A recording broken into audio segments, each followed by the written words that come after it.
Hello' guys, actually আমি আজি আহিবলগীয়া নাছিল আজি বুৰৈ নদীত, কিন্তু আহিবলগীয়া হ'ল।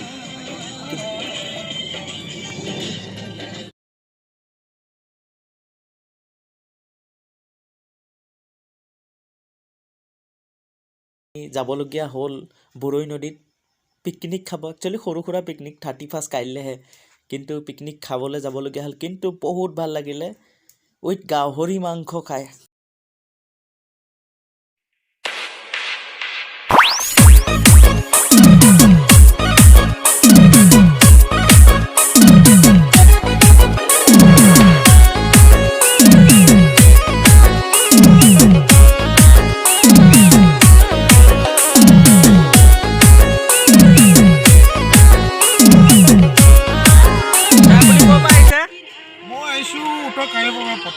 উত্তৰ কাইলৈ ল'বা ন? বহুত দূৰ হয় নেকি আপোনাৰ?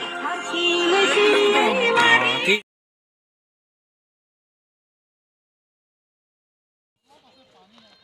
এইফালে দেখিছে পাৰ্টি হৈ আছে আৰু বহুতো থাকিব পাৰে। ইফালে সিফালে সিফালে মানে ইটো ছাইডেও পাৰিব, এইটো ছাইডেও পাৰিব। আৰু খুব ধুনীয়া পৰিৱেশ এটা। বুৰৈ নদীত সকলোৱে আহিব পাৰে। খুব ধুনীয়া পৰিৱেশ, সঁচাই কৈছোঁ।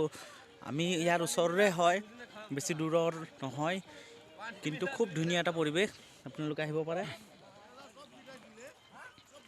শনিবাৰ বজাৰ অকণমান আগত থাকিলেই আহে। আৰু ইফালে খুব ধুনীয়া পৰিৱেশ। আপুনি কিবা ক'ব নেকি?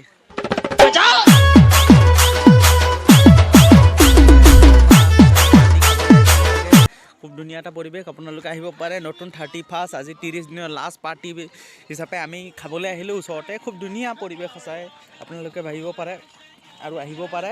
খুব ধুনীয়া এটা পৰিৱেশ, ইয়াত আহক, আপোনালোকে এনজয় কৰক।